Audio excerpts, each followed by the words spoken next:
Hello everyone, welcome to the study concept. Madhya Pradesh GK की series में आपका फिर से स्वागत है और ये इसका 23वां वीडियो है जिसमें कि मैं अगले बेहतरीन इंपॉर्टेंट क्वेश्चंस आपके सामने लेके आया हूं जो कि मध्य प्रदेश के एमपीपीएससी और व्यापम से जुड़े हुए जितने भी एग्जाम है उसमें लगातार पूछे जाते हैं। तो वीडियो को अंत तक देखिएगा और लगातार मेरे इस तरीके के प्रश्न को देखने के लिए और समझने के लिए मेरा चैनल स्टडी कॉन्सेप्ट आप सब्सक्राइब कर लें, जिससे कि आप एक भी वीडियो मिस नहीं करेंगे, वो भी ऑल नोटिफिकेशन के साथ में। और साथ ही साथ मेरा वीडियो आपको अच्छा लगे तो वीडियो को लाइक और शेयर करना ना भूलें। तो चलिए शुरू करता हूं ये अगला 23वां वीडियो जिसमें कि मैं अगले 10 इंपॉर्टेंट क्वेश्चंस आपके सामने लेकर आ रहा हूं।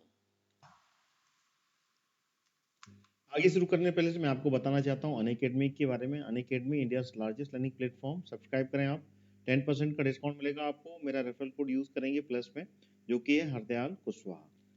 फ्री में आपको लिमिटेड सिलेबस मिलता है, वहीं प्लस में आपको कंप्लीट सिलेबस प्रोवाइड किया जाता है, जिसमें कि आप unlimited mock test, PDF notes, dedicated doubt clearing sessions, MPPSC prelims और मेंस का पूरा preparation, different batch course Madhya Pradesh exam से जुड़े हुए और 2000 से अधिक प्रैक्टिस क्वेश्चन कवर होते हैं, जो कि डिफरेंट सब्जेक्ट के यहाँ पर आपको कवर किए जाते हैं। अनअकैडमी पर पढ़ने के फायदे क्या हैं? अगर आप प्लस के सब्सक्रिप्शन लेते हैं तो learn from the favourite teacher through the live class, structure learning, different batch course different exams के लिए, डेडिकेटेड डाउट क्लियरिंग सेशंस जो कि लाइव क्लास में आप कवर करते हैं, इंटरेक्शंस, पोल, कमेंट्स, क्विज। एक ही सब्सक्रिप्शन में अनलिमिटेड एक्सेस मिलेगा उन सभी एजुकेटर्स का जो कि सिंगल कैटेगरी में होंगे। वीडियो डाउनलोड कर सकते हैं और पीडीएफ भी डाउनलोड की जा सकती है। आइकॉनिक सब्सक्रिप्शन में आप इंटरेक्ट कर सकते हैं और वो सारी सॉल्यूशन ढूंढ सकते हैं अपने मेंटर के साथ में, जो कि आपके एग्जाम से रिलेटेड डाउट हैं आपके मन में। तो इसमें आपको प्लेटफॉर्म पर फोन कॉल के जरिए आप सारे डाउट क्लियर कर सकते हैं। 10 मिनट, 20 मिनट और 30 मिनट का ये सेशन होता है। तो इसमें आपको सब्सक्राइब करना है आइकॉनिक सब्सक्रिप्शन को, जिसमें कि रेफरल कोड लगाएंगे आप तो सीधा 10% का डिस्काउंट मिलेगा, जो कि Hardayal Kushwaha. Scholarship assessment test जो कि एमपीपीएससी प्रीलिम्स की फ्री मॉक टेस्ट पर मिलता है आपको। हर संडे ये कवर होता है, जिसमें कि मैक्सिमम स्कॉलरशिप के साथ में आप प्लस की यूजर्स बन सकते हैं, जिसमें कि मेरा रेफरल कोड लगाएंगे, you will get 10% off the admission fees. Daily T20 test series भी होती है यहाँ पे, जिसमें कि 20 करंट अफेयर्स भी कवर होते हैं। एमपीपीएससी की मेंस की full length free mock test series भी यहाँ पर कंडक्ट की जाती है। डिफरेंट बैच कोर्स जो कि प्लस में स्टार्ट हुए हैं अभी हाल ही में 15 जनवरी से ये बैच स्टार्ट होगा, जो कि एमपी सॉल्यूशंस 2022 का ये टारगेटेड एमपीपीएससी की प्रीलिम्स का 100 डेज का बैच है, जिसमें कि आप वो सारा सिलेबस कवर कर पाएंगे जो कि एमपीपीएससी प्रीलिम्स 2021 के सिलेबस पर आधारित है। तो इसमें आपको प्लस की यूजर्स बनना है तो रेफरल कोड लगाइएगा, 10% का डिस्काउंट सीधा मिलेगा, जो कि है हरदयाल कुशवाहा। अगला बैच जो कि 8 मंथ का फाउंडेशन बैच कोर्स है एमपीपीएससी प्रीलिम्स और मेंस की आंसर राइटिंग के साथ में, आपको हिंदी मीडियम के विद्यार्थियों के लिए ये 12 जनवरी से ये स्टार्ट हो चुका है, जिसमें कि आप रेफरल कोड लगाकर प्लस की यूजर्स बन सकते हैं, जो कि है हरदयाल कुशवाहा। 10% का सीधा डिस्काउंट आपको यहाँ पर मिलेगा और इसमें आपको पूरा का पूरा सिलेबस कंप्लीट होगा एमपीपीएससी का, जो कि अभी के एग्जाम्स में कंप्लीट पूछा जाएगा। दिसंबर के बैचेस का भी आपको पूरा एक्सेस मिलेगा प्लस में, और जनवरी के सारे बैचेस का भी आपको एक्सेस मिलेगा। तो आपको प्लस की यूजर्स बनना है रेफरल कोड लगाकर, जो कि हरदयाल कुशवाहा, और 10% का डिस्काउंट सीधा आपको यहाँ पर प्लस में मिलेगा। अनअकैडमी पे जो प्लान है वो 24 महीने, 12 महीने, 6 महीने और 3 महीने के, तो किसी एक प्लान को चूज करते हुए आप रेफरल कोड लगाइए हरदयाल कुशवाहा, 10% का डिस्काउंट मिलेगा आपको सीधा, और आप प्लस की यूजर्स बन के इस प्लेटफॉर्म पर कंप्लीट थ्योरी क्लासेस के साथ में पूरा प्रिपरेशन कर पाएंगे। तो अभी सब्सक्राइब करें आप एमपीपीएससी और व्यापम्स के सभी एग्जाम्स के लिए और क्रैक करने के लिए तैयार हो, या रेफरल कोड लगाकर, जो कि है हरदयाल कुशवाहा। सीधा 10% का डिस्काउंट आपको मेरा रेफरल कोड लगाने पे मिलेगा, तो इसको लगाएं आप, और 10% के डिस्काउंट के साथ में इस प्लेटफॉर्म से कनेक्ट होकर आप थ्योरी प्लस एमसीक्यू के साथ में कंप्लीट प्रिपरेशन कर पाएंगे। लीजिए पहला प्रश्न आ गया आपके सामने, हिंडोला महल और जहाज महल कहाँ स्थित है? तो इसका जो सही उत्तर है वो है मांडू। मांडू में स्थित है ये मांडू, जो कि धार में स्थित है, जिसको कि जॉय ऑफ सिटी के नाम से भी जाना जाता है। और ये हिंडोला महल का जो निर्माण है ये हुसंग शाह के द्वारा करवाया गया था। ध्यान रखिएगा, हिंडोला महल जो कि हुसंग शाह के द्वारा इसका निर्माण करवाया गया था। और जहाज महल की बात की जाए तो जहाज महल जो कि गयासुद्दीन खिलजी के द्वारा, ठीक है ना, दोनों ही अलग हैं, गयासुद्दीन खिलजी के द्वारा इसका निर्माण करवाया गया था। अगला क्वेश्चन आ गया, असरफी महल और नीलकंठ महल कहाँ स्थित है? तो इसका जो सही आंसर है वो है मांडू, ये भी मांडू में स्थित है, असरफी महल और नीलकंठ महल।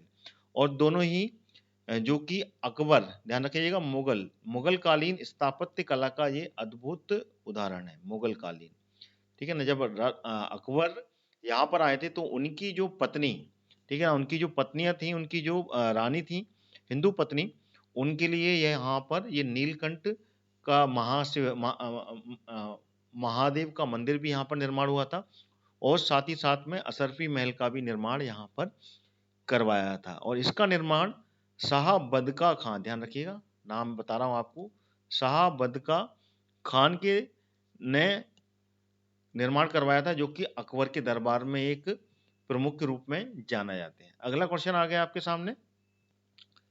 पूर्व ऐतिहासिक शिलाश्रय के लिए प्रसिद्ध आदमगढ़ की पहाड़ियां मध्य प्रदेश के किस जिले में स्थित है? तो इसका जो सही विकल्प है तो वो है होशंगाबाद। होशंगाबाद में स्थित है ये, जिसको कि अहमदगढ़ की पहाड़ियां या फिर इसको आदमगढ़, ध्यान रखिएगा, आदमगढ़ की पहाड़ियों के नाम से भी ये जानी जाती है।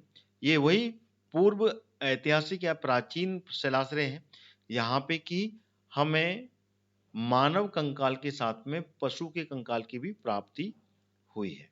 ठीक है, अगला प्रश्न आ गया, मध्य प्रदेश में बिलोबा की गुफाएं कहां पर स्थित है? तो इसका जो सही विकल्प है वो है ग्वालियर। ग्वालियर में स्थित है ये बिलोबा की गुफाएं, और इन गुफाओं का निर्माण 11वीं सेंचुरी और 12वीं सेंचुरी के बीच में माना जाता है।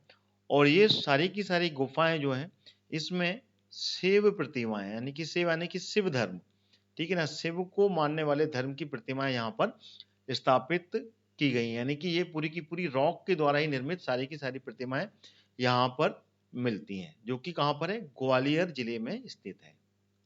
अगला क्वेश्चन आ गया, अजयगढ़ किसके द्वारा स्थापित किया गया था? तो इसका जो सही विकल्प है तो वो है गोमान सिंह।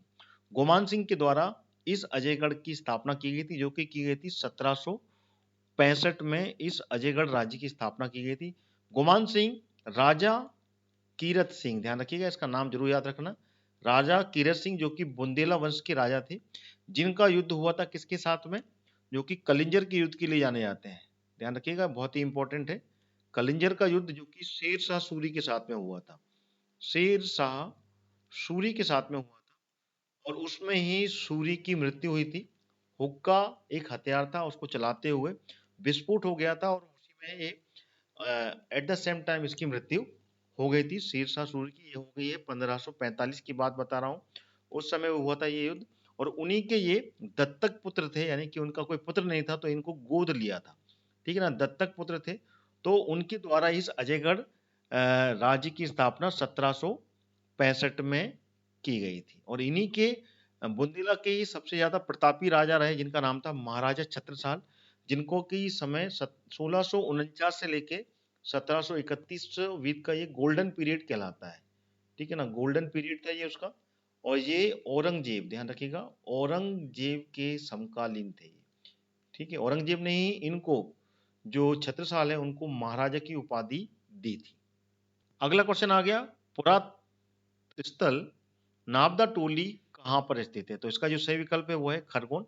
खरगोन महेश्वर के पास में, वहां पर ये नाबदा टोली, जो कि ताम्र पाषाण काल, ध्यान रखिएगा, ताम्र पाषाण काल की कहलाती है ये। और इसकी खोज एच डी सांकलिया सांकलिया के द्वारा इसकी खोज की गई थी। और इसको 2 बार इन्होंने उत्खनन करवाया था, 1952-53 में, देन उसके बाद में 1957 से लेके 59 के बीच में इसको 2 बार इसका उत्खनन करवाया था। अगला क्वेश्चन आ गया, ताजमहल किस नमूने के आधार पर बनाया गया है? तो इसका जो सही उत्तर है वो है मांडू के उसंग शाह का जो मकबरा है, उसके नमूने के आधार पर इसको बनाया गया है। और इसके लिए शाहजहां ने, ध्यान रखिएगा, शाहजहां के द्वारा इसकी नींव रखी गई थी, जो कि अपनी पत्नी मुमताज के लिए एक मॉन्यूमेंट बनाने के लिए इन्होंने विचार किया था। तो उसके लिए शाहजहां ने 4 मुख्य आर्किटेक्ट उस समय के जो थे, जो अफगानी आर्किटेक्ट थे, उनको यहाँ पर देखने के लिए इसको विजिट किया था, मतलब भेजा था। उसमें से प्रमुख जो आर्किटेक्ट थे उनका नाम था उस्ताद हामिद लाहौरी। उसका नाम जरूर याद रखिएगा आप, क्या नाम था?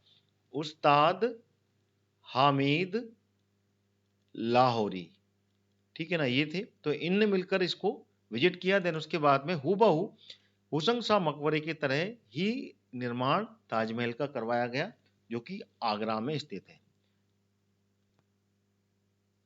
अगला क्वेश्चन आ गया, मध्य प्रदेश में बुंदीला की छतरी किस शहर में स्थित है? तो इसका जो सही विकल्प है वह है ओरछा, जो कि वर्तमान निवाड़ी जिले के अंतर्गत आता है, उसमें स्थित है। बुंदीला वंश की स्थापना रुद्र प्रताप, ध्यान रखिएगा, रुद्र प्रताप सिंह ने, रुद्र प्रताप सिंह बुंदीला ने की थी, और ये की थी 1531 में इस वंश की स्थापना की थी, ओरछा को अपनी राजधानी बनाया था, और वहीं पे इनकी छतरियां उपस्थित हैं। और ये ओरछा जो उनकी राजधानी, ये बेतवा, ध्यान रखिएगा, बेतवा नदी से लगी हुई है, बेतवा नदी बहती है यहाँ पर।